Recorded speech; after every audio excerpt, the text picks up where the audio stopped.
Blog Talk Radio.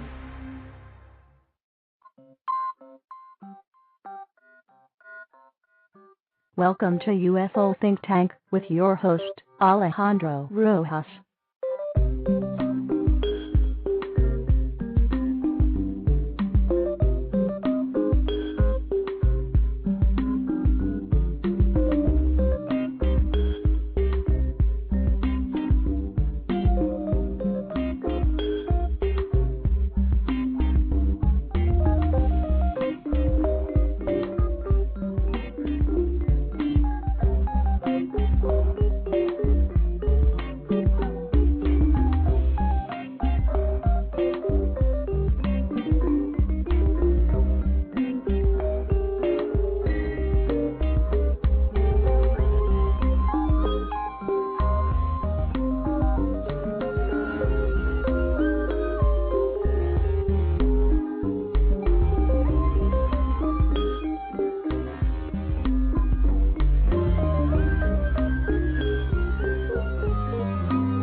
I really love that intro music. That comes from Kevin MacLeod of the Clan MacLeod. Great guy. He has a lot of free music up on his website.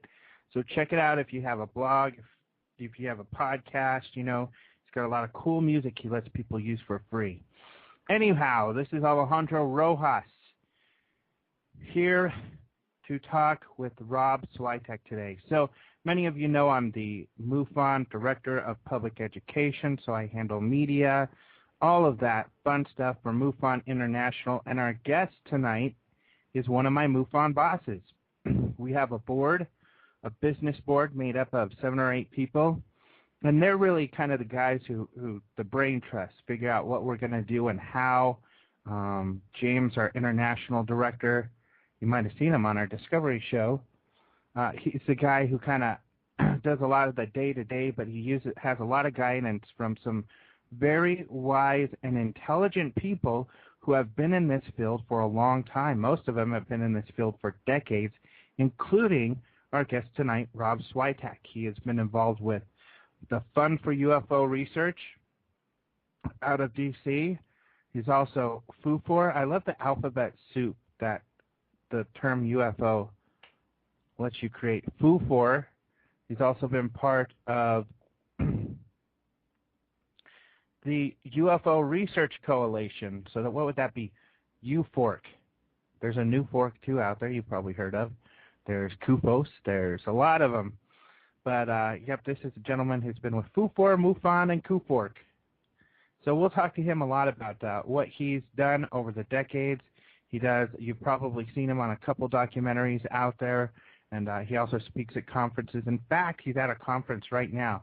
So we'll ask him about that. However, before we get to Rob, I think he's on the line. If you could just give me a sec. I always like to go over some UFO news.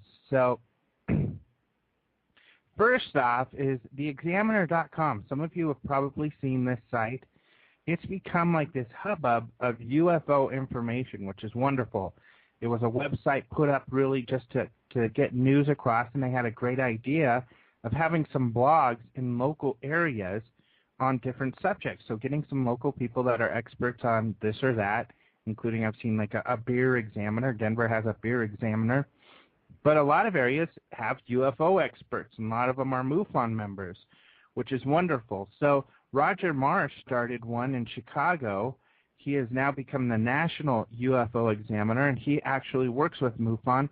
And he was doing this already. He was putting together MUFON reports and kind of writing little stories on them and putting them up on his website. Now this gives him a national audience, which is great because he does a good job. So one of the news links I have up here, and of course, if you're listening on a podcast, you could go to UFOthinktank.com and scroll to the bottom, and you'll see these news pieces. Or if you're on the Blog Talk Radio, you could click on the right-hand side for the UFO Think Tank Yahoo groups. You could actually subscribe to that too. Or if you're a MUFON member, I also send these out on the MUFON Yahoo group. So you could go to the MUFON.com and get these stories. But Roger Marsh has put out a lot of MUFON reports this week, reports over Utah, Texas, and Pennsylvania.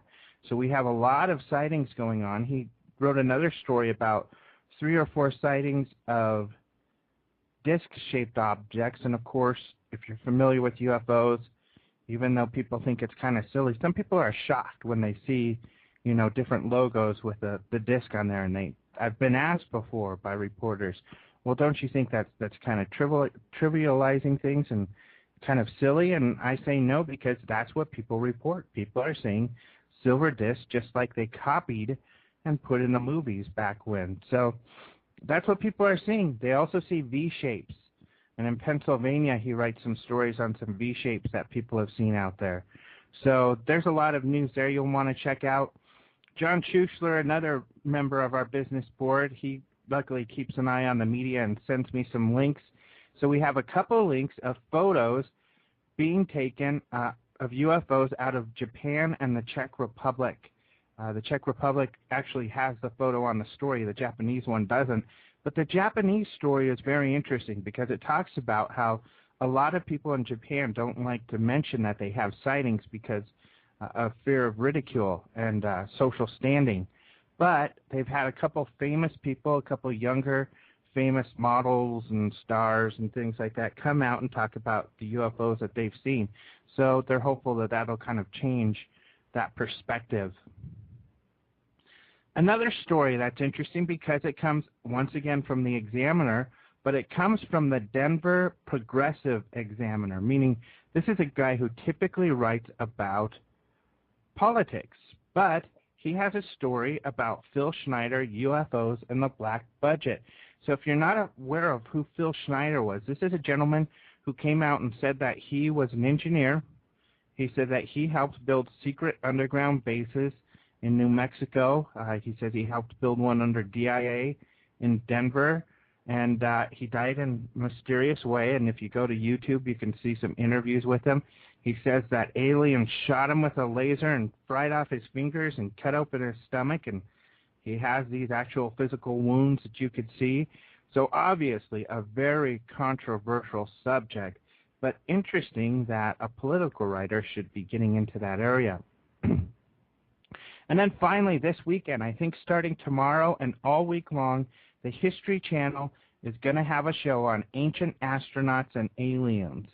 So that ought to be good. It's going to have Eric von Däniken. If you know him, he way back in the 70s started looking into what he called ancient astronauts, or evidence of aliens and alien pictures and alien visitations in the distant past. So that should be a very interesting story on something that you guys might want to check out. So there's the UFO news for the week. Let's move on, and I think I've got Rob on the line. Let's talk to our good buddy. I'm real excited to have him. Here, Alejandro. There we go. Hey there, how you doing? Good, Alejandro. Good to speak with you. Good to be on your show. Yeah, you too. It's always fun to talk, and we've got another symposium coming up this summer, which is always fun for all of us to hang out and talk and catch up. Yeah, they're intense. I will say that. You know what's with our interesting? Board meeting and with the guests and everything. Oh. It's an intense weekend. It's busy. But I think what's interesting now that I think about it, a lot of the times when we sit down and talk, we're not really necessarily talking about UFOs. Well, you're 100% right. Mm-hmm. Yeah, we have our business board. Right. Yeah, I was just going to say we have our business board agenda, and yeah, we're not actually talking about details of sightings so much as we're talking about how we're going to expend the resources of MUFON, or how we're going to handle a particular situation, or state director, or whatever the case might be. Very little actual UFO reports are discussed at our business board meetings, I will say. Yep, you can go to Roger Marsh's UFO Examiner to get those details. But you're at a conference right now. Yeah, I'm at the International Fortean Organization conference, and I didn't make it back to my hotel. Let's put it this way. 8 minutes ago, I was sitting across the table from Bud Hopkins, and now I'm sitting in the parking lot. And so and the company is equally good in each instance. So that's how that is. Well, hopefully you've got some decent weather and you're not freezing out in the car or something. Yeah, thank the Lord here. It's 70 degrees or 65 degrees or something. Otherwise, this would be an ordeal. Well, good. I know a lot of people just got back from Laughlin, and that's what's a lot of fun out there, the warm weather in the winter. Yeah, you got that right. That's a big conference and a lot of speakers, and one of our people from Northern Virginia was going out there to Laughlin, so I'm looking forward to meeting with him maybe next week and sitting down and finding out what he has to say about the speakers he saw and the tenor of the conference and that type thing. All right. Well, I want to start with you with getting back to the past and kind of how you got involved with all of this. And I believe, from what I've read, you got involved in the late 60s. Yeah, I hate to have to admit that I've been around in the field that long, but you are correct, Alejandro. That's my interest was peaked in the late 60s, and it's never been unpeaked since then. Let's put it that way. And I'm still as fascinated by this subject as I was back in 1968. Mm-hmm. And it was the Condon report that got you really interested? Yeah, it sort of was that, as it's sort of in contradistinction to nowadays, when we had details of UFO sightings, they appeared on the front page of the newspaper, not in the style section or in the culture section or in a joke section, but news was actually on the front page. And somehow I got hooked over a sighting.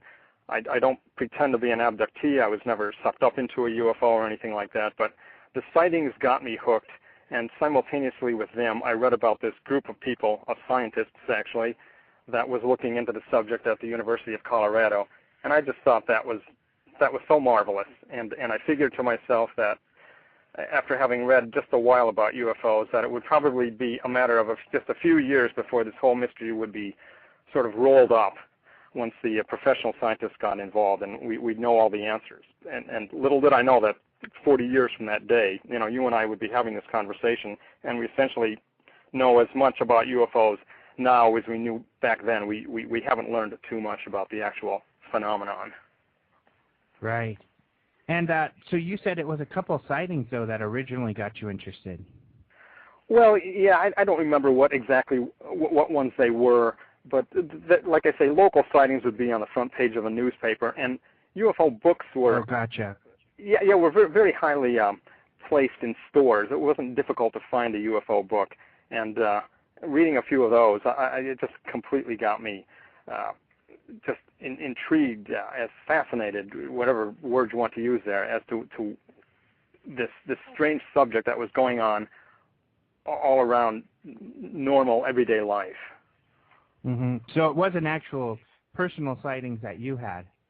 No, I've never had a sighting, unfortunately.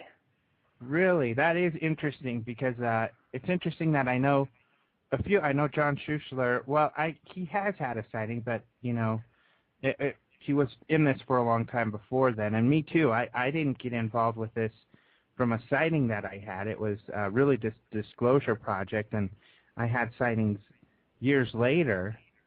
But yeah, it was the intrinsic intellectual curiosity that just got me involved. Mm-hmm. Yeah, me as well. So, that brings up another topic I kind of wanted to mention too, and your thoughts on, back then, you thought, oh, look at these scientists in Colorado are picking this up. We must be close to a disclosure or an understanding. Yeah, Coming up to today.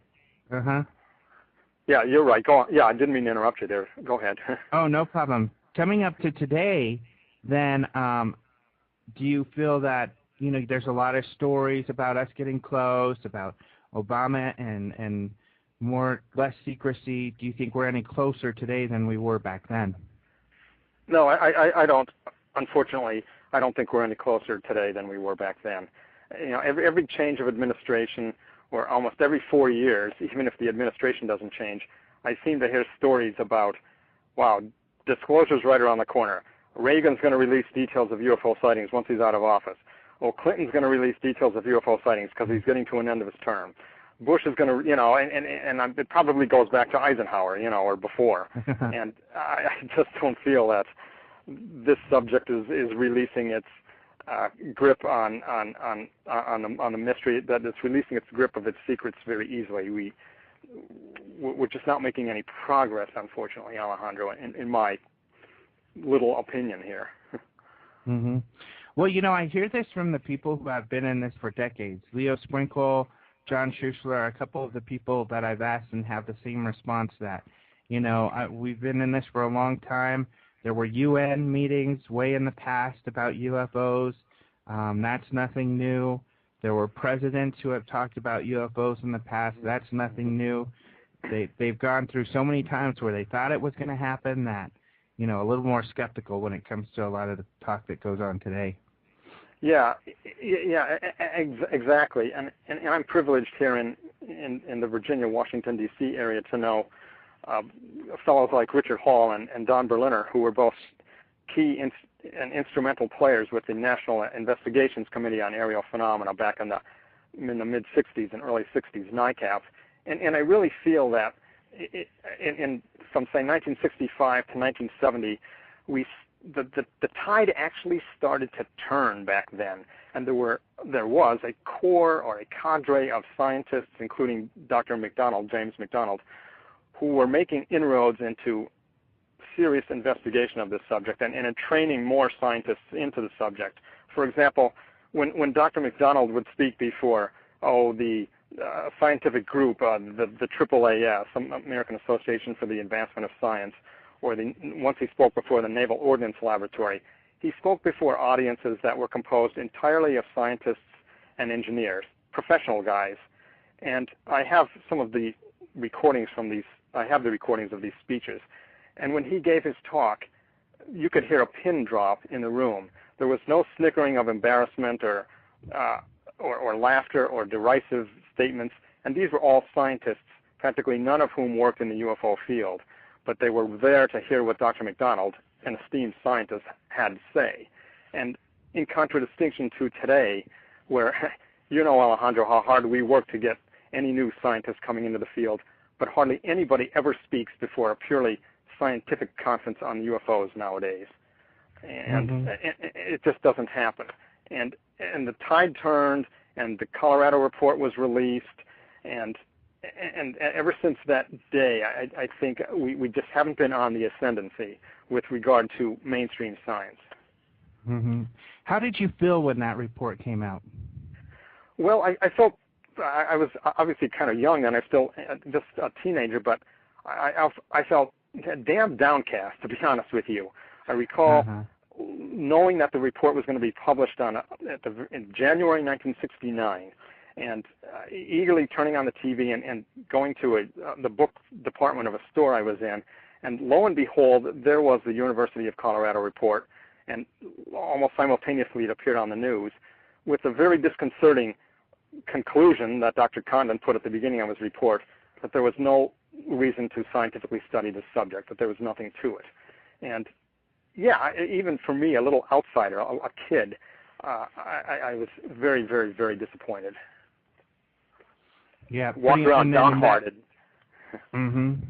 And that seemed to have a big effect then on that professional field group of people that you're talking about, because that's where you saw that tide turn, where there were no longer these addresses to these large groups of scientists.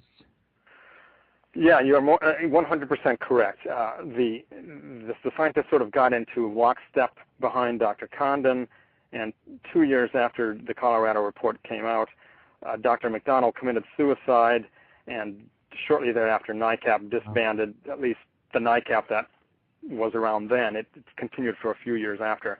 But yeah, from a scientific point of view, the study of the subject dropped off drastically. Sort of like the Dow Jones has dropped off drastically here in the past couple months.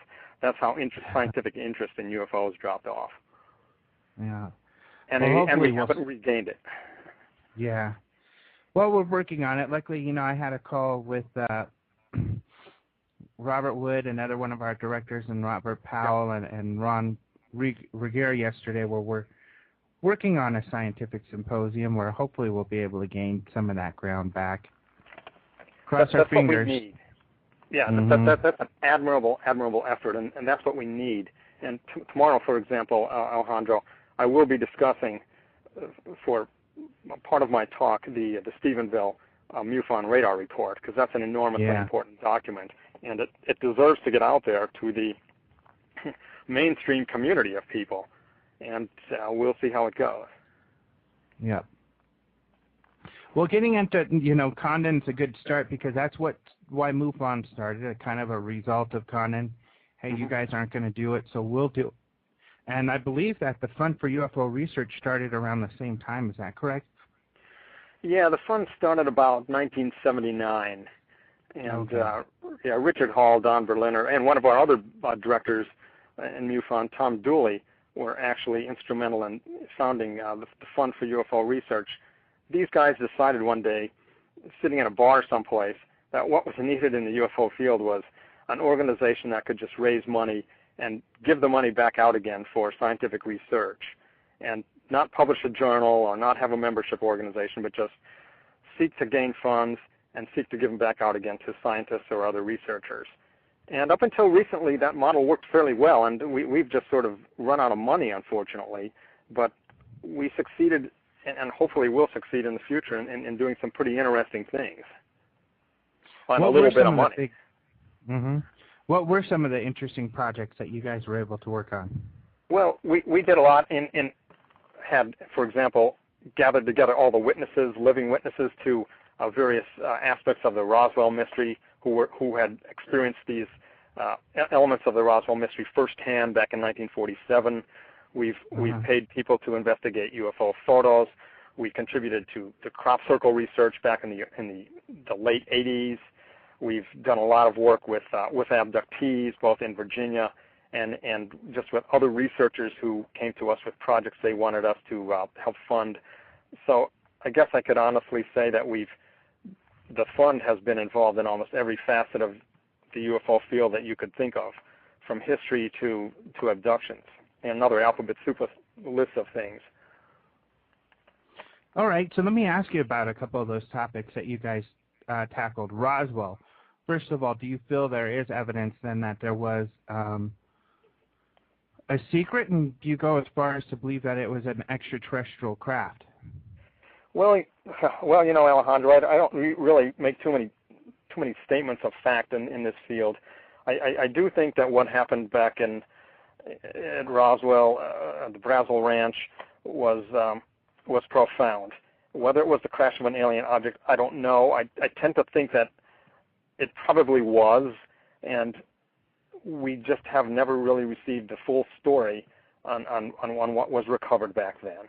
There's some documents, there's eyewitness testimony, but the truth probably remains much like the Ark of the Covenant in the Indiana Jones movies, that it's hidden someplace and compartmented off that so securely very few people even know about that stuff now. Once in a while it's trotted out, and maybe they reconsider it in the light of new technology, can't make any heads or tails of it, and it's put back in again, and there it stays. Few people know.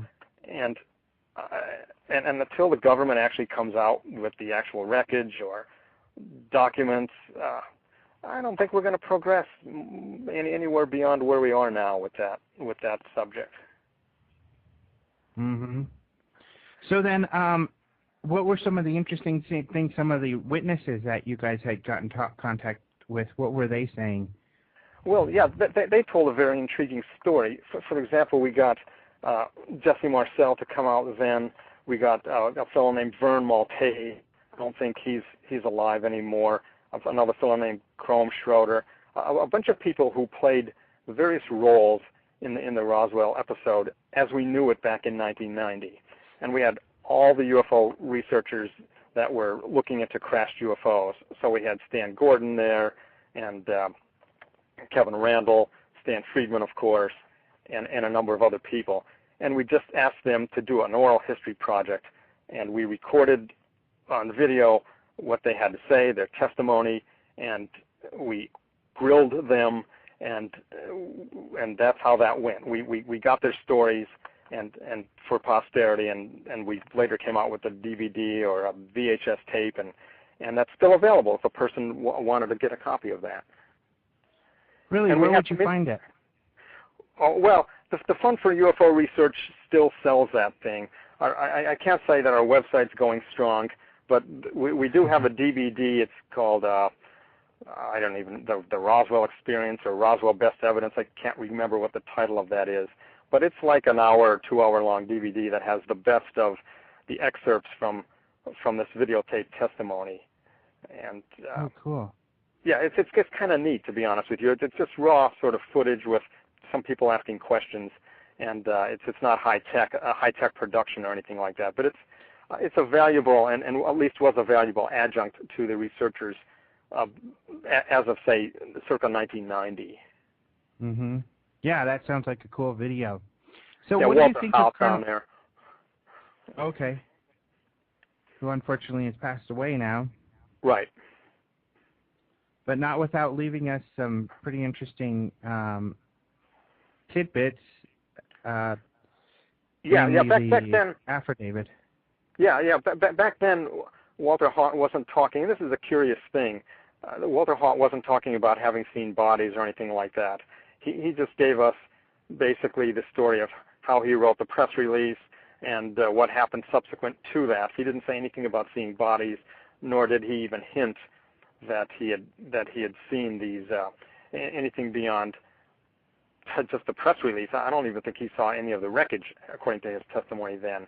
And as you probably know, obviously, not too long before he died, he came out with videotape testimony indicating that he did see something significantly more important than just wreckage, that he saw bodies of a type, some creatures or something like that. And I don't know whether he just withheld that deliberately from us. I don't know what to think of Walter Haut's testimony. Mm-hmm. What about Colonel Corso's testimony? Yeah, there I have a lot more reason to be skeptical, Alejandro. At least this is just from my opinion. Corso has, or did over the course of the little time he was involved in ufology publicly, alleged so many almost impossible things that I just couldn't buy it. Bases on the moon, on the far side of the moon, spectacular inventions that I know from my work at the patent office weren't invented by aliens, but were invented by human scientists and engineers. That I just don't accept his testimony.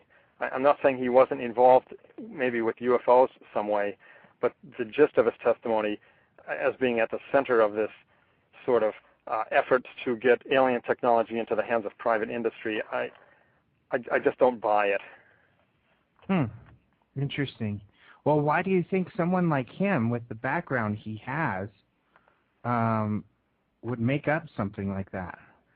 Well, obviously, Alejandro, these things, this kind of testimony sold a book, and people used to say that of Ed Walters.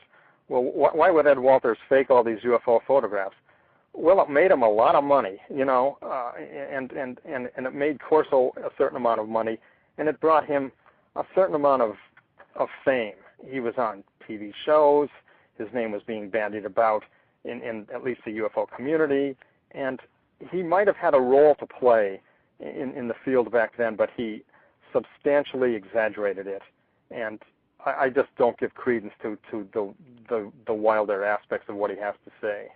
I mean, just to take the part of inventions, I know how the patent process and the invention process works, having been involved in it for so many years at the patent office. Mm-hmm. And I know that night vision scopes, for example, had a long pedigree of inventions before they reached the stage of development they have today, for example. And people think, oh, Velcro was given to us by the aliens. That's complete nonsense. Velcro was invented by a Swiss inventor, I think, back in 1955.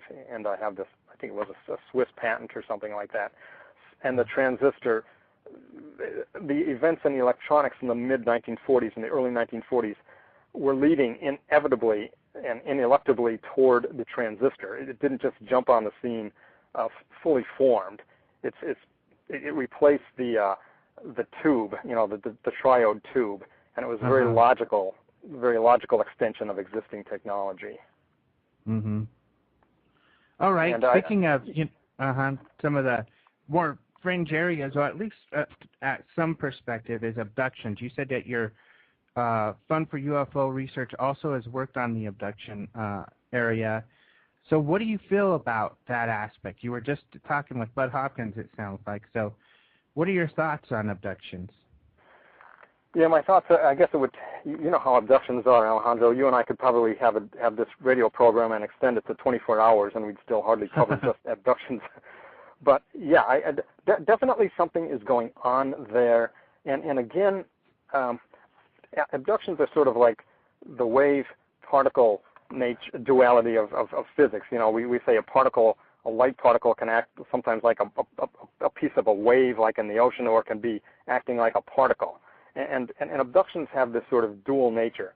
Some of the abductions seem to take place in this physical reality as we know it, and some of them seem to involve, whether it's just some kind of a mental abduction, I don't know. But there's a physical component to it. Of that, there's no doubt.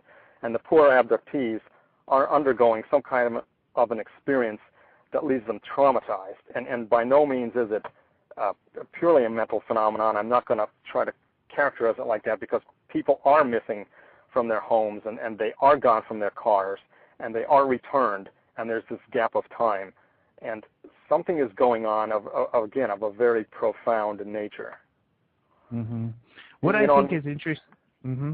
Go ahead. Well, I was just going to quickly add, you know, you and I haven't had a chance to talk about this too much, but we did have the AMP project, the Ambient Monitoring Project, or the Abduction Monitoring Project, where we actually put boxes of instruments in people's homes to register what was going on in the space of their bedroom, mostly, during the night when they said they would be having abductions.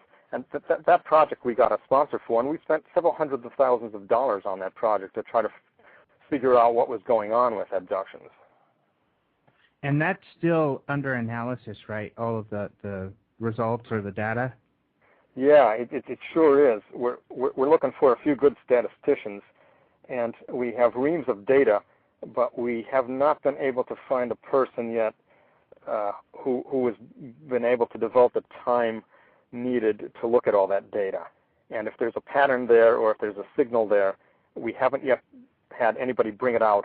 And we're literally, Mark Rodiger of the Center for UFO Studies and I talked about this 2 nights ago, our latest ploy to try to find somebody. And right now we're just at loose ends. Yeah. What I find interesting, well, what sort of data were you collecting? Well, for example, the box would measure, we've never actually released what all the instruments were. That doesn't really matter too much now. But for example, we were measuring the presence or the absence of light, or the presence or the absence of sound. So we had a microphone in the box. And it couldn't pick up conversation, but it just picked up noise, or sound level, I guess is a good way of putting it. And we, for example, could record the temperature in a room, because sometimes abductees say it got very cold in the room during the abduction, or a bright light appeared, or that type of a thing. And so we tried to pick those instruments we thought would record what we believed went on during an abduction. So even if we don't get back any evidence that anything occurred in these people's rooms, maybe it's just because we chose the wrong instruments. But you have to start somewhere. You have to start somewhere. But the people that you chose, did they feel they had events happen while the box was present? Excellent question, Alejandro. Excellent question.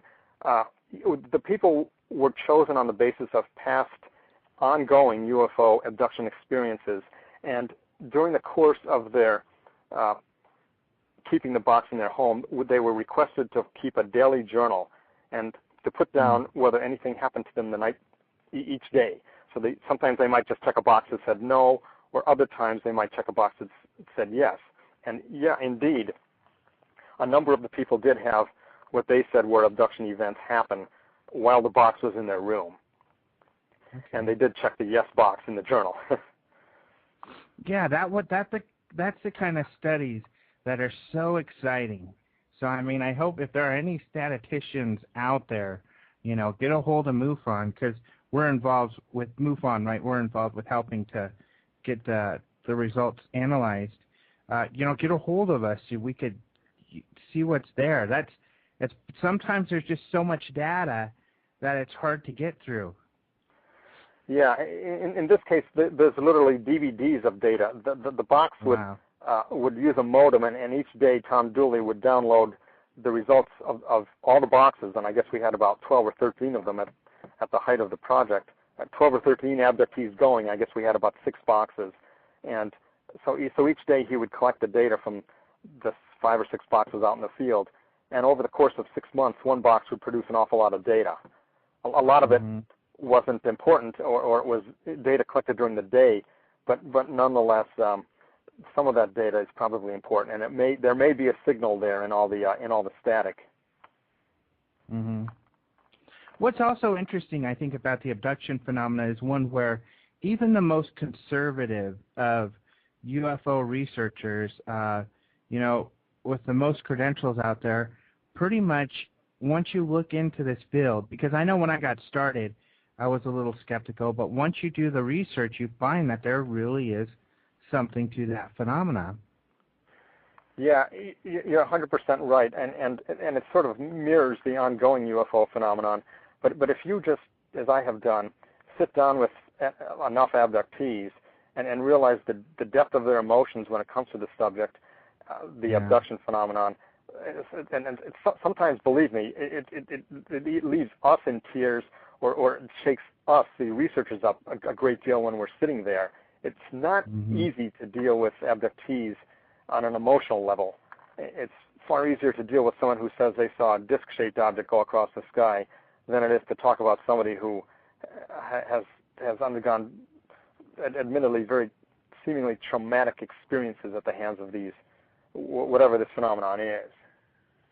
Right. I know, even though being skeptical, I tried to be open when people started to come to me with sharing that they have these sort of experiences, and it wasn't long before, the ones that were coming to me, for the most part, were saying they also see UFOs often. Some claiming they had some videos, and at least one where I looked at her videos and they were impressive, and then lo and behold, I eventually had my own experience with seeing something unexplainable with her, and now, I've seen UFOs with 3 different people who claim to be abductees. That's amazing. So, yeah, and that's, the hard stuff to throw away or to ignore. Yeah, I can't say as I ever, maybe I'm at heart kind of, I draw back a little bit, but I always would interview abductees from the safety of my living room with a number of people. Sometimes it would be Dick Hall or my wife or whomever, but I can't say as I ever would go over to the house and spend a lot of time there. Sometimes I would interview them in the house during the day, but I never asked them to try to create an experience where I might be involved. That might be closer than I want to get. I have, but as far as beyond seeing UFOs, I haven't seen anything more. Well, I've seen a few other things, flashes of lights and things like that, hearing strange noises. Well, but you're a few feet up on me. Well, yeah, I know it can be a little. People are like, "Are you crazy?" But I want to get to the heart of it. So, but I understand what you're saying. But that's what I would advise for. If there are some abductees who say they see stuff often, even during the day. I mean, my sighting with this one female I'm talking about, it was during the day. So that wasn't as scary. And what I found interesting was she was like, well, come over to do some sky watching. Okay, I thought it'd be a few hours outside watching the sky. No, it's mostly hanging out, looking at this, talking, going outside for short periods of time. But sure enough, like the second time, just like some people say they have a feeling. It was just going out there and lo and behold, something in the sky that's kind of strange. Well, yeah, there is a chat. Go ahead. Yeah, I was going to say that's very odd. That's very intriguing because you're exactly right. Some abductees, and not all of them and at the same time or anything like that, but some of them actually see things in the sky sometimes, And other abductees, I'm convinced, somehow are taken and no object is ever necessarily seen over their house. Otherwise, MUFON would be receiving literally hundreds of reports every day about low hovering UFOs over homes that were just seen by a neighbor who happened to get up to walk around the house or take the dog out or something and saw something hovering over their neighbor's house who's an abductee. But we don't get many of those kind of reports. So what the hell is going on with regard? That's a great question because, I had been working on a case where there was physical evidence, and that's where I think is interesting with abductions. I think if we're going to get a case of physical evidence, it's going to most likely be with abductees, and some people could argue Roger Lear has already done that. But these cases where there is evidence that this person was taken, and it's in the middle of a neighborhood full of thousands of people. Sure, this seems to happen in the middle of the night, but with nobody seeing it, and with the person remembering being taken up with a beam into a craft, and nobody seeing that. Just like you said, that is mind-boggling. Yeah, it really is. And unless a person posits, as people do, that absolutely nothing is going on with abductions, it's all a mental phenomenon, that would explain the data, some of the data. But people are actually missing, and yet they're not. We're just not seeing those objects. When I lived in Crystal City, Virginia, which is where the patent office used to be located, right by National Airport, the streets were well lit, and yet there were large apartment buildings up and down the street that I lived on, including the one I lived in. And at any time of the day or night, there was traffic on the road I lived on there, Eads Street. Any time of the day or night, people were going by, and it was well lit. And yet, within the confines of Eads Street, there would be thousands of renters, and you just know some of those people were abductees based upon the demographics of abductees scattered throughout society. But yet, I never heard reports of, wow, a UFO was hovering over the apartment building down the street. Never. But yet, you just know that there were some abductees in those buildings. How is that? Yeah. There are only two cases I've seen where I remember there was someone, wasn't it even a UN official who said he saw a UFO abducting someone in New York? You are correct. That was Ron Hopkins' famous Linda case. Right. Linda Cortilli. And then we received a report here in Colorado once outside in Idaho Springs where they said they saw this object going like house to house and shooting this laser down for a period of half an hour in the middle of the night. Yeah, that's pretty good. The Travis Walton case, of course, verged very close to that. And but they're few and far between, to be honest with you. Right. Yeah, I agree. That's all I've heard of out of thousands of cases.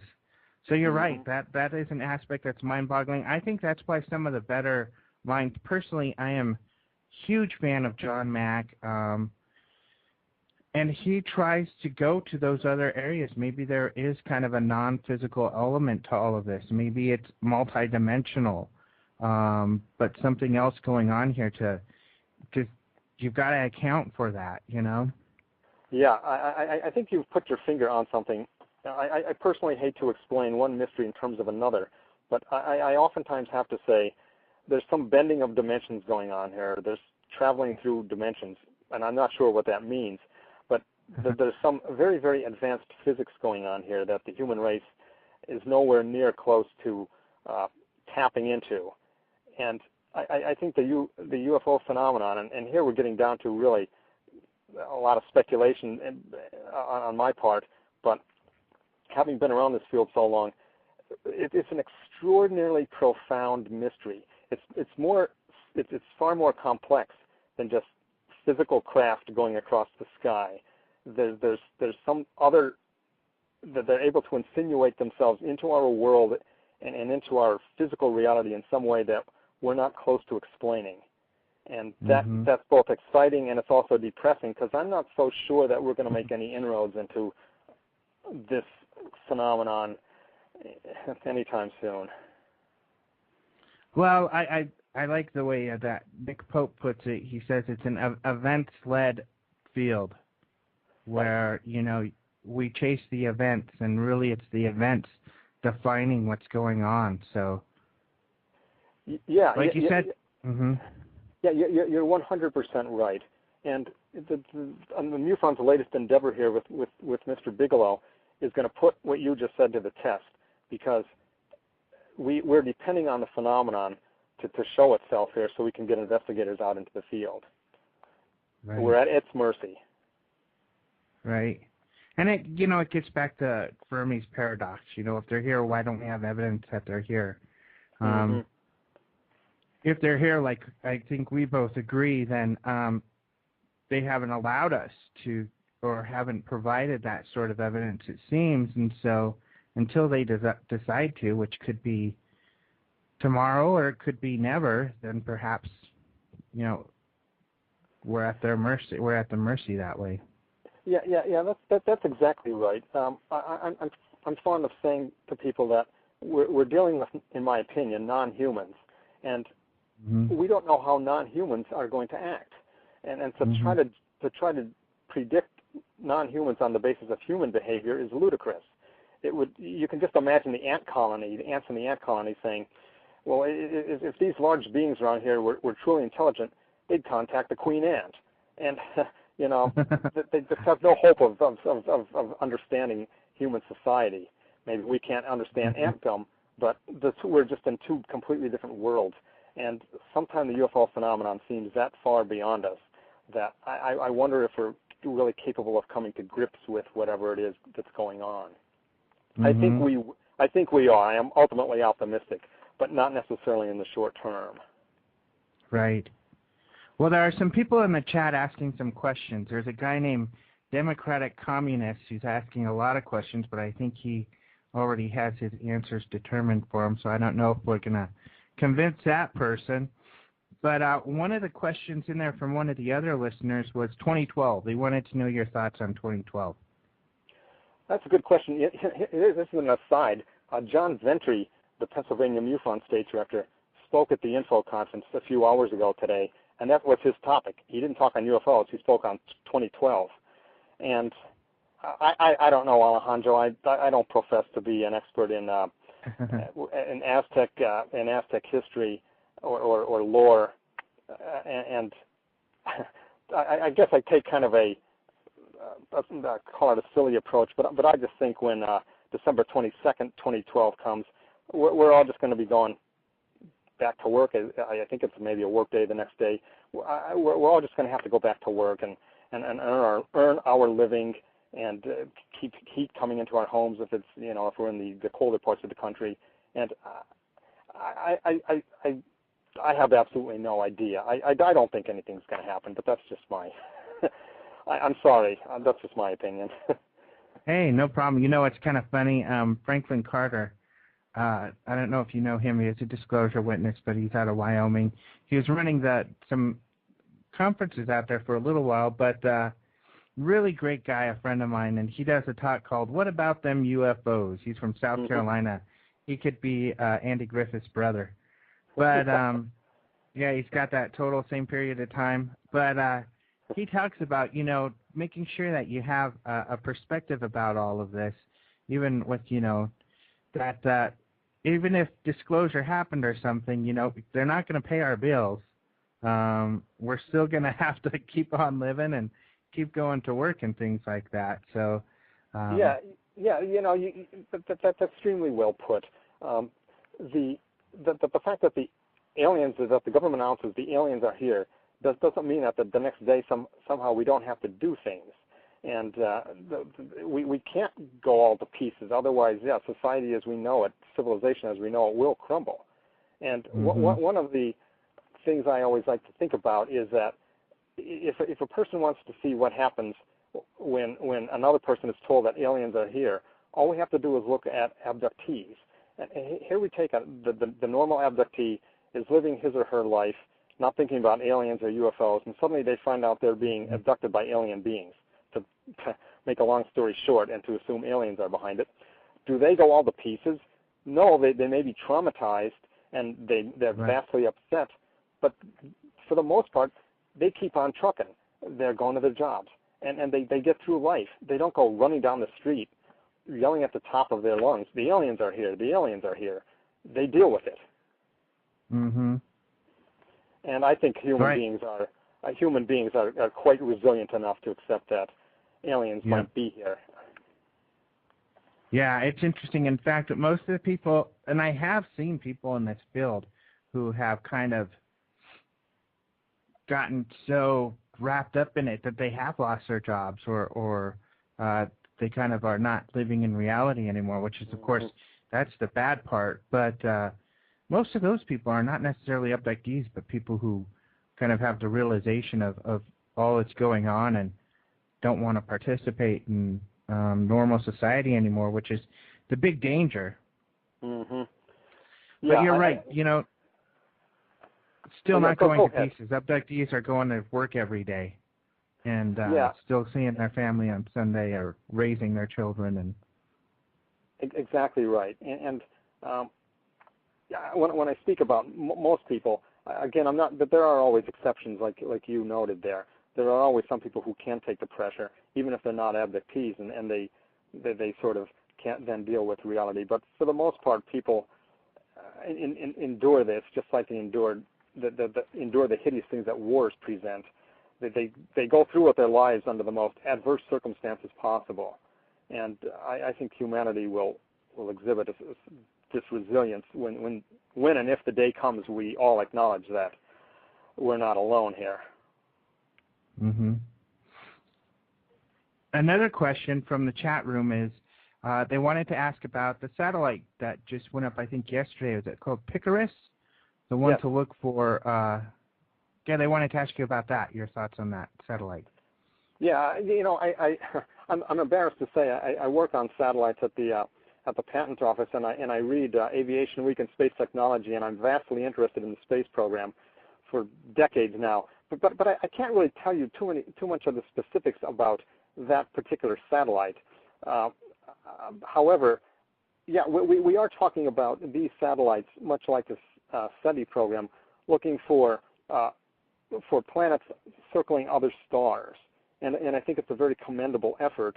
And we've already have 300 planets or something, a little more than 300 planets discovered around other planets, and I think that this will again further our efforts to really find out how many other planets there are circling these stars. But what we're going to find out is that planets are not the exception. Probably planet circling stars are the rule, and they're going to find that there's Earth-type planets are probably a dime a dozen, and this satellite is going to be one of the first satellites that starts to reveal this truth to the world, that again, Earth-like planets are not an exception.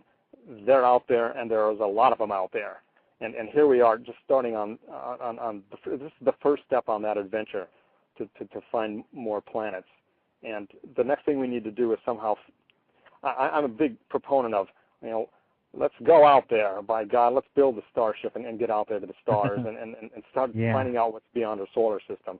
But that's another interview. I think what's exciting of what we've seen over the last few years, and NASA's always the slowest to get it. I mean, it took them so long to admit to water on Mars, and I think the Europeans were talking about it for a couple of years in their evidence before NASA jumped on. But it is interesting to see, okay, we've got Drake's equation. Okay, we'll buy that. Then, but still there's no close planets that are Earth-like. Then finally they start looking into it, and they keep finding, even though they're skeptical and they say, no, this isn't going to happen, they keep finding more and more of this stuff. They keep finding more planets that could harbor life. They're finding life can exist in more places than we thought it could exist. And all of this is just piling up. So you're right. It's exciting that I agree with you. I think that's what they're going to continue to find, that there are a lot more planets out there similar to Earth than they expect. Yeah, and the SETI project is completely prepared to accept that, I suppose. And most SETI scientists say, of course there's life out there. I wouldn't doubt it for a second. Right. Look at all the planets we're discovering. But the funny thing is, they're willing to accept life on, say, the nearest star, which is, 3 light years away or light years away, something. But as soon as, say, when the alien life has Earth, it becomes pseudoscience. It's science as long as it's a star, but say it's happening on Earth. That's new. That's New Age. That's science. Somewhere in between Earth and the near star, there's a little line. Science becomes pseudoscience, at least in the set scientist's view. And to me, that's completely rubbish. And the scientists are in odd circumstance, having a lot of money and no evidence for intelligent life, whereas you're starting to cut out a little bit. Okay, I am talking on the phone. Whereas the UFO community has no money and evidence. Are you still there? I sure am. No, okay, you're cutting out, so I didn't hear your last phrase. Yeah, I just said, making a comparison between the SETI science and the UFO community. SETI has a lot of money, the millions of dollars, no evidence for all money, and the UFO community has money, but an embarrassment of it that in dealing with alien or non-human life. An irony, a paradox. Two sides won't. You're really cutting up right now. I don't know. Maybe the phone's losing its charge, Alejandro. It's losing its bars? Maybe my cell phone is wearing down. Oh, okay. All right. Well, let's try. Let me try with the next question. Let's see if it gets any better, hopefully. Hearing you very well, and. Okay, good. Oh, as a physicist, before I get to another question from the chat room, as a physicist, another big argument from SETI is that it's not possible that they could travel from there to here. What do you think of that statement? To me, it sounds kind of silly with all the ideas of travel faster than light that have been talked about, even in Star Trek. But what are your thoughts? Yeah, you're 100% right again on that one. Anybody that says it's really a dodge, it's like with the evidence, it seems to be things visiting, or is he? I don't know how it got here, and that's another question for scientists to solve. Why don't you deal with the evidence? The evidence seems to be that we have strange objects here of non-human design, and whenever someone says dismiss it because they can't hear from there, just don't want to deal with it, and they've a pseudoscientific attitude. Yeah. Unfortunately, we're losing about 1 out of 5 words from you, so hopefully it'll improve itself there a little better. But that's definitely one of the topics that we want to tackle with the scientific symposium, because I know there are a lot of physicists out there with concepts that we certainly could, that there are theoretical ways of going faster. Oh, doubt. And science writers have been dealing with the subject for years.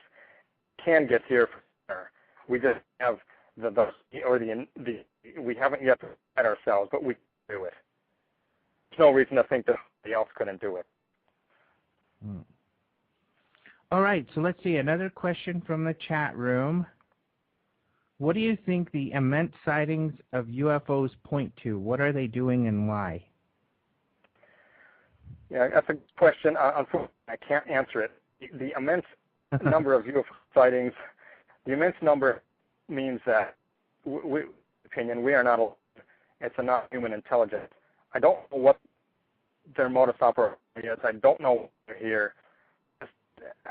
As a scientist, we have enough evidence to answer those questions.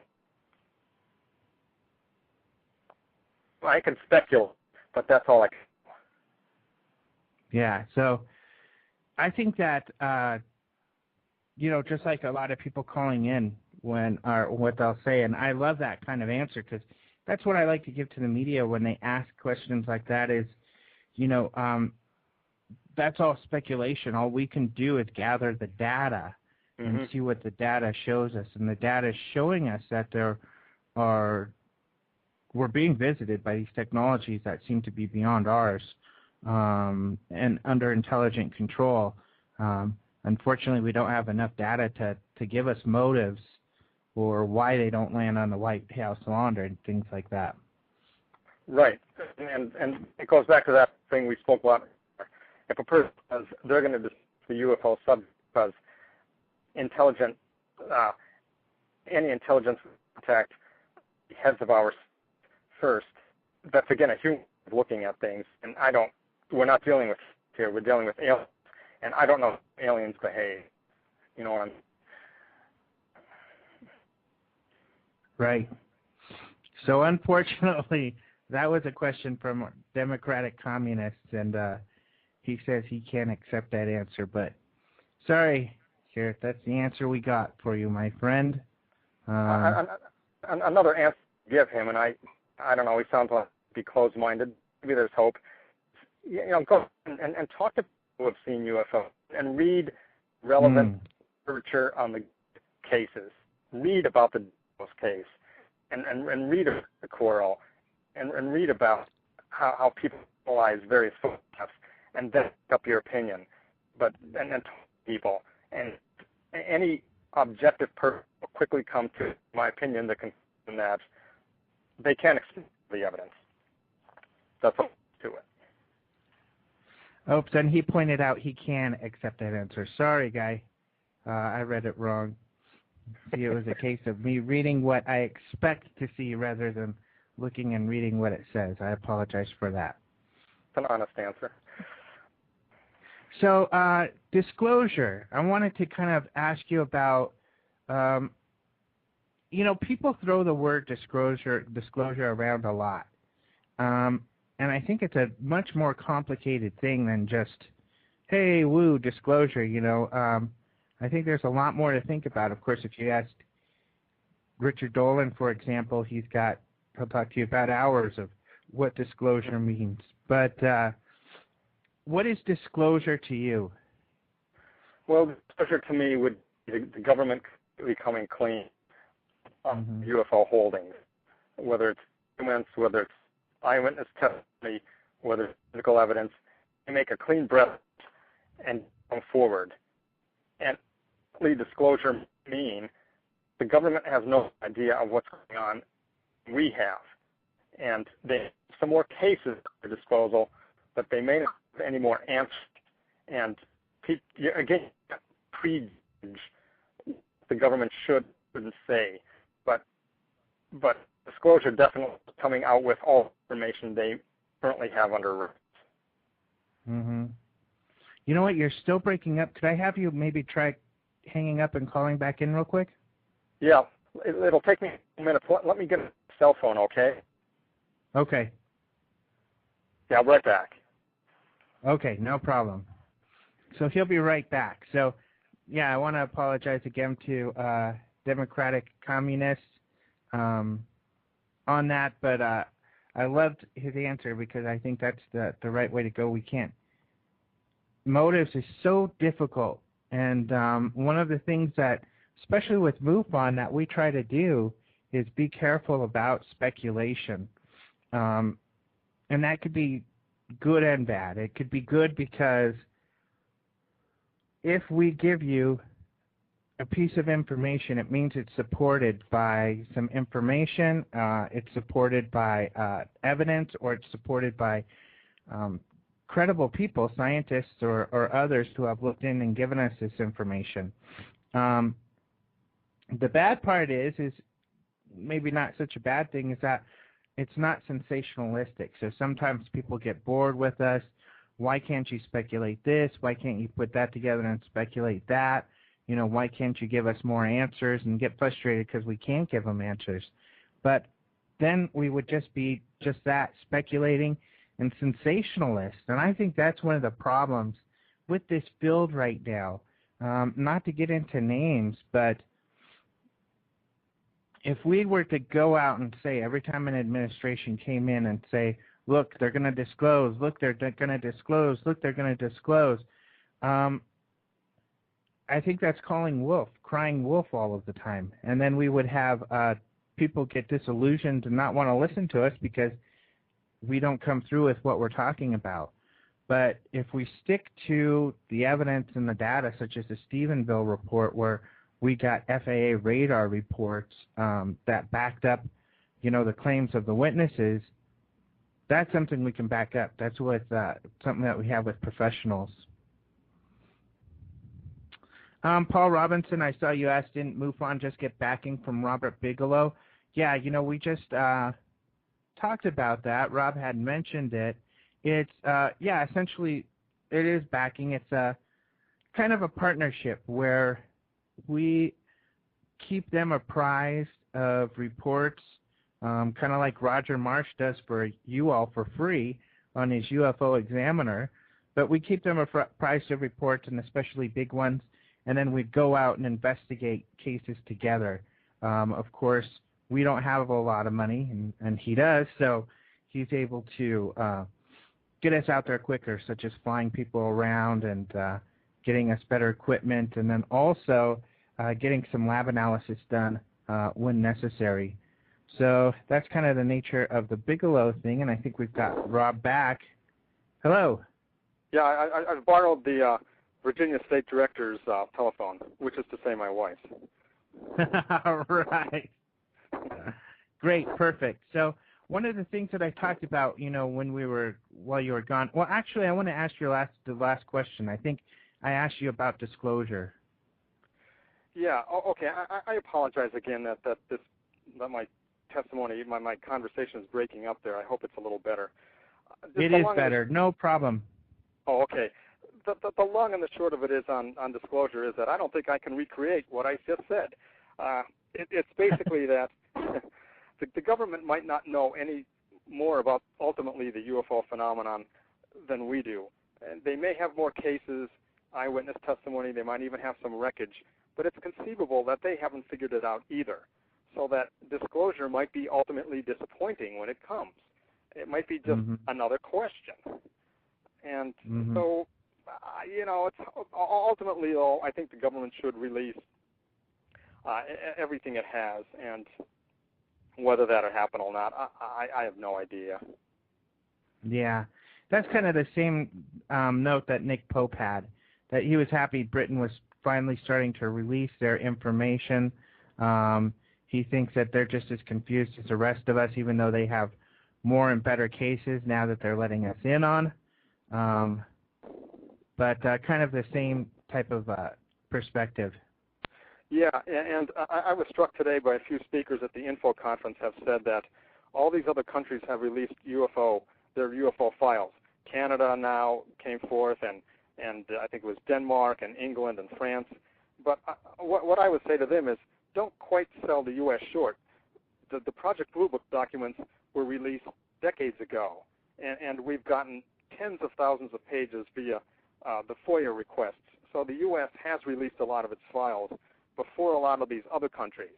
But to be honest with you, neither the British, nor the French, nor the Canadians, nor the Danish have released secret cases from their military pilots or from their military personnel. So they really haven't done any better than the U.S. has over the years. They're just getting to the point we reached 30 years ago. Gotcha. Yeah, and that's a point I've heard others make as well. What do you think about the energy technology type of suppression that may be happening related to UFO secrecy?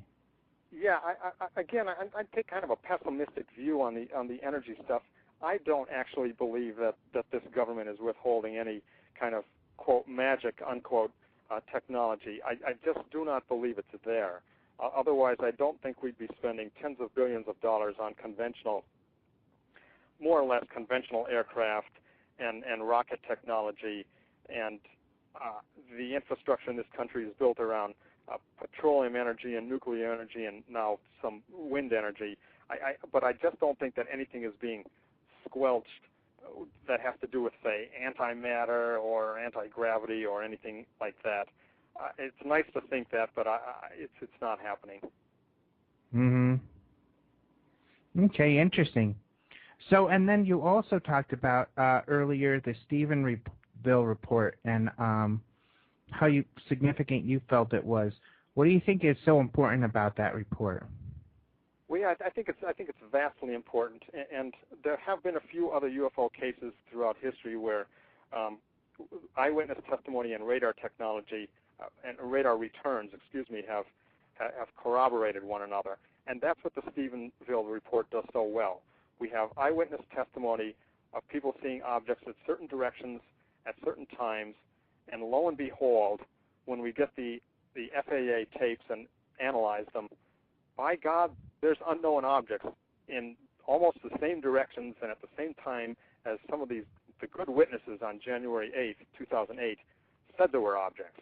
So we have a very definite one-to-one correspondence with a little bit of room in there for people being vague about directions, but generally unknown objects were flying around the Stephenville area on January 8th at the same time as U.S. Air Force jets were, and an AWACS plane.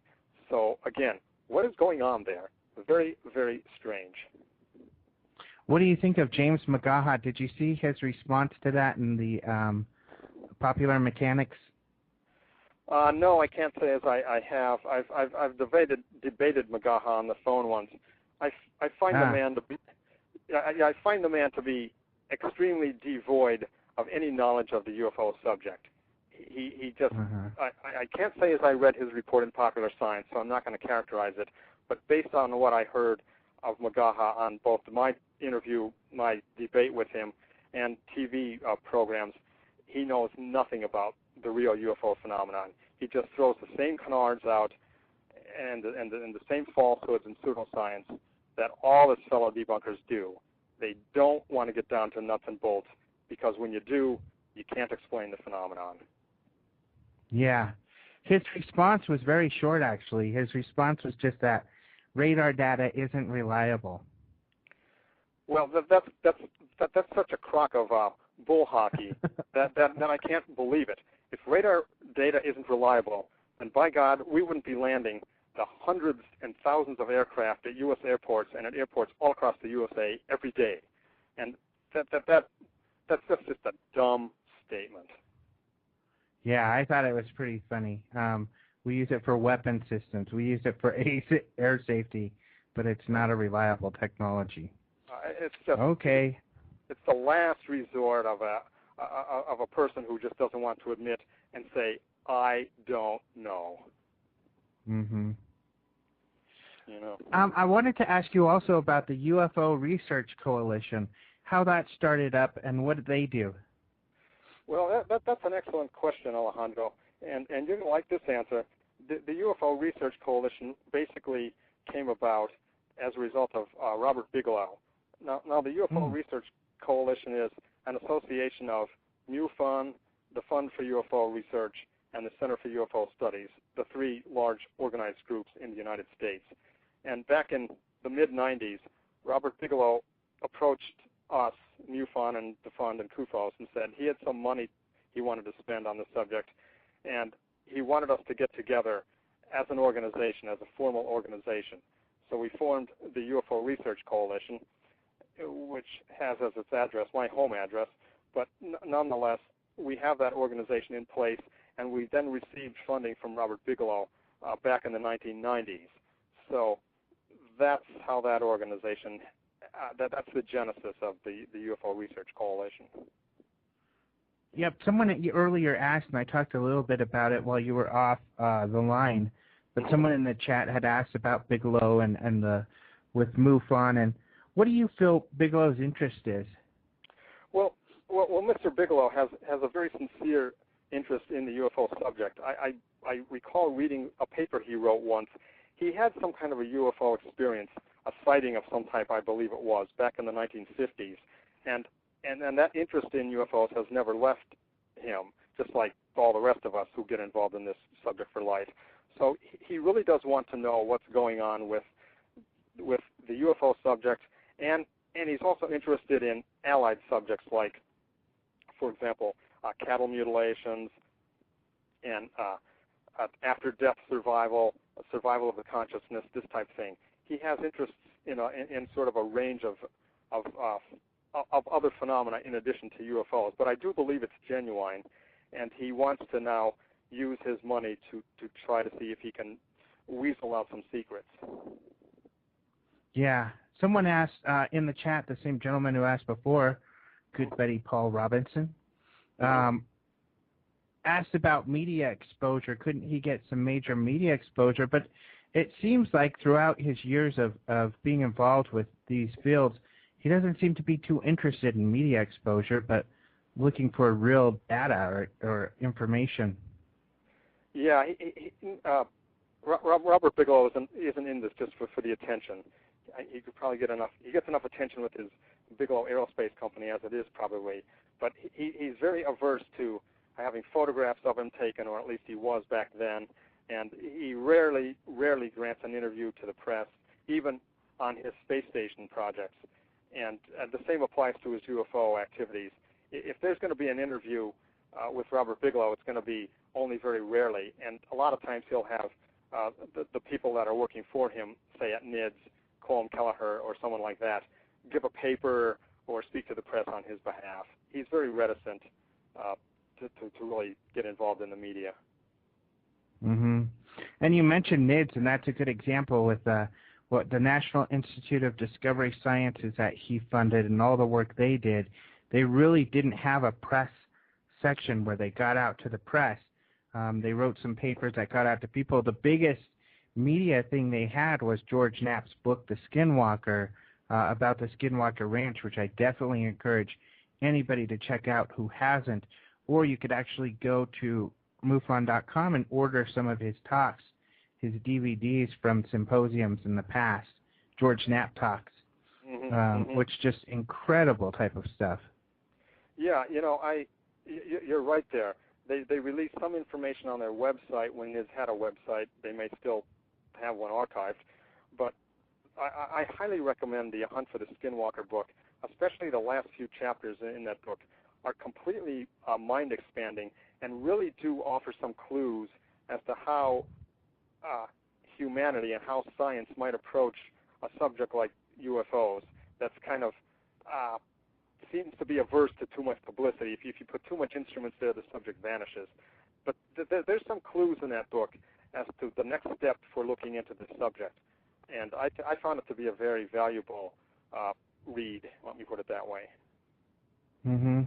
And I think that's kind of what my next topic was going to be, is next steps in looking into the subjects. What do you see as the near future in this arena? Yeah, there's really only one course that I see, Alejandro, and it's basically we have got to get mainstream science involved in looking into UFO reports, and how one does that, I don't know, but I have some clues, but we have got to first show the scientists, like we did 40 years ago, that we have an ongoing phenomenon, and people who are looking into things that happened in the 1950s. That's all well and good, and I find it to be extremely interesting, but that doesn't convince today's scientists. They want to know what happened yesterday in the UFO phenomenon.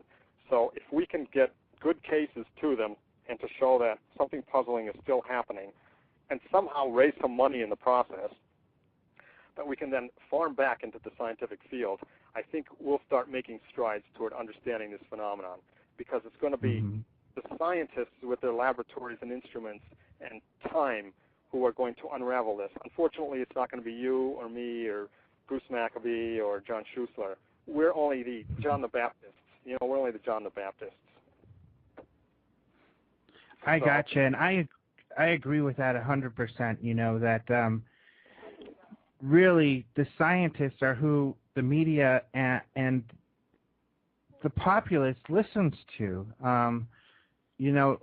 Convincing the populace can help convince others, but really the population isn't going to be able to convince a major institution to open up some sort of investigation.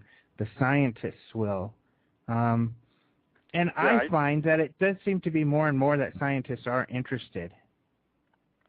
Oh, well, I hope so. I don't see a big trend in that area, and I don't see them rushing to jump into the water. But Yeah. I think that's what MUFON's part of our goal is to educate the public, and we have got to get the word out there about these good cases.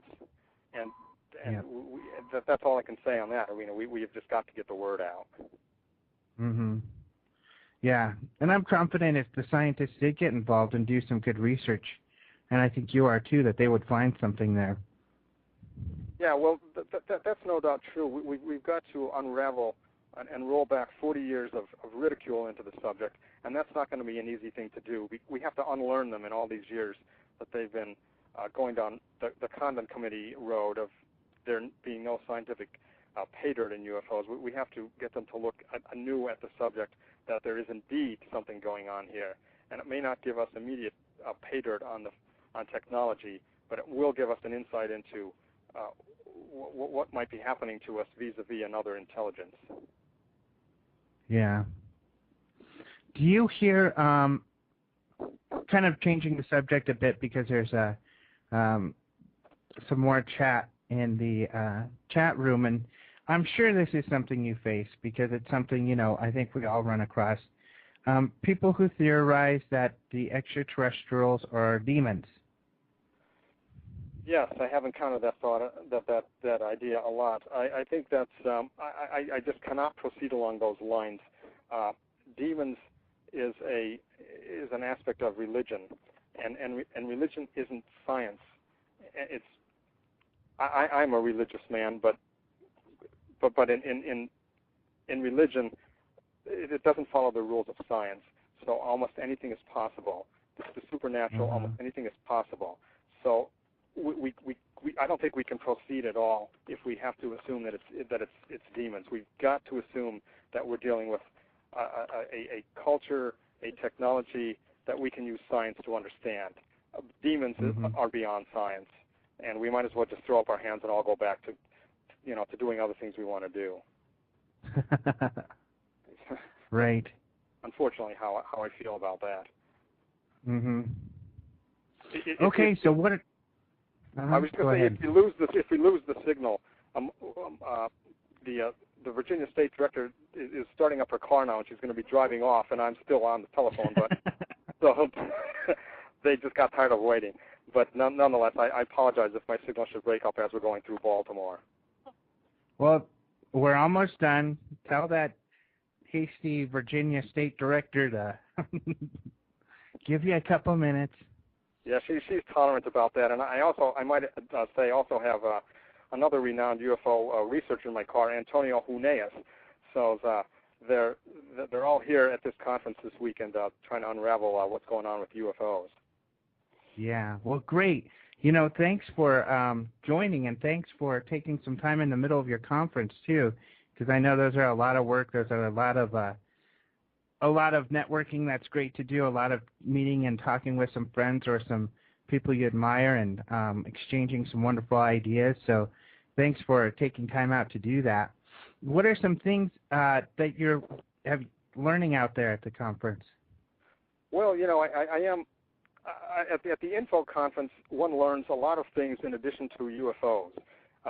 The UFO talks came from Bud Hopkins, who gave an overview on the abduction phenomenon, and the other UFO segment will come from myself tomorrow morning when I talk about Stephenville and the MUFON initiative with Robert Bigelow.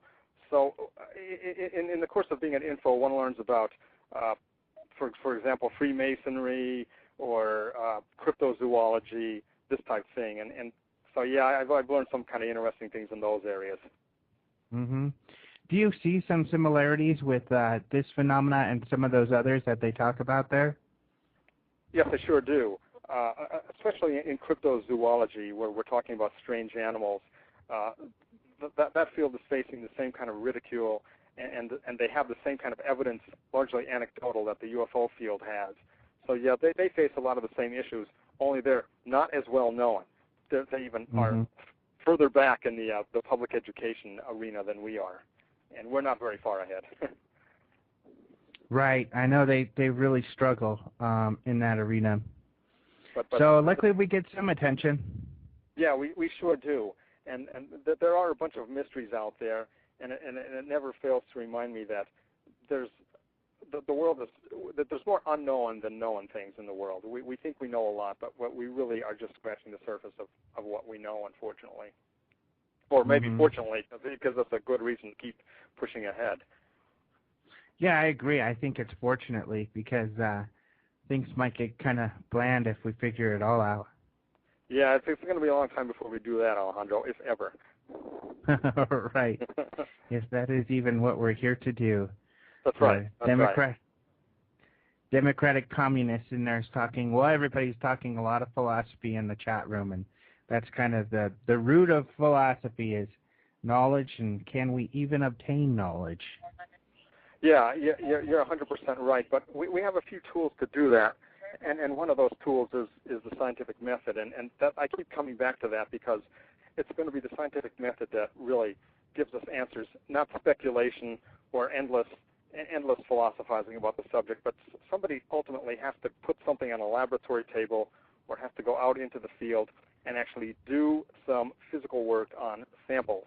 And this is what's going to give us our answers. They have to point antennae at the sky, and they have to take spectrographic pictures of UFOs if and when they can. And I'm hopeful that if such an approach is followed, we will indeed find out at least get a few answers to what's going on.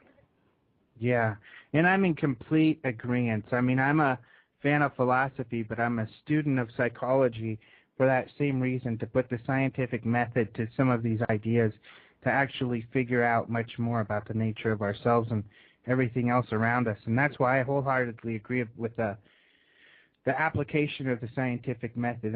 And if it's done in the manner it should be, and not to say that the people who are trying to do it aren't doing it well all of the time, it's just not having the resources.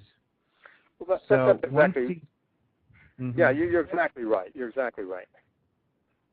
So that's exciting about the Bigelow thing, and hopefully we can get some of these major institutions involved in putting their efforts towards it as well. Well, yeah, I don't think the Bigelow thing is something we can count on for a long time.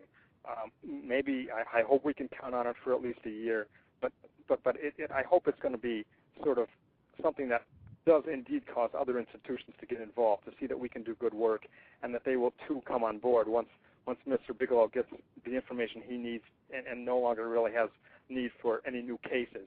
We've really got to build on that. And this is a chance to get in on the ground floor for MUFON to show that, put its money behind its mouth, as it were, that we can do good casework, and that the UFO subject has some information you can glean once you get out there in the field.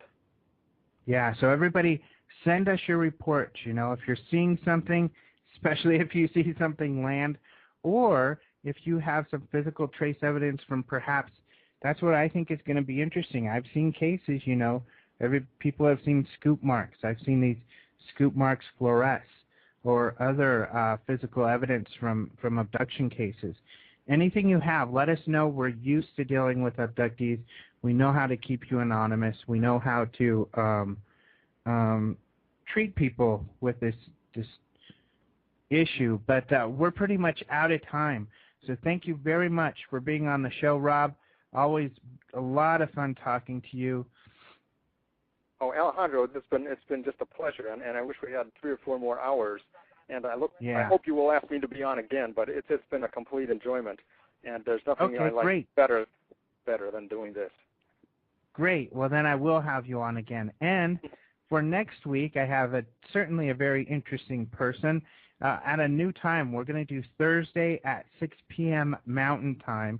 Instead of the normal Saturday time, I'm going to have Clifford Stone, who is a Roswell resident who claims to have been part of an Army crew who recovered crashed UFOs.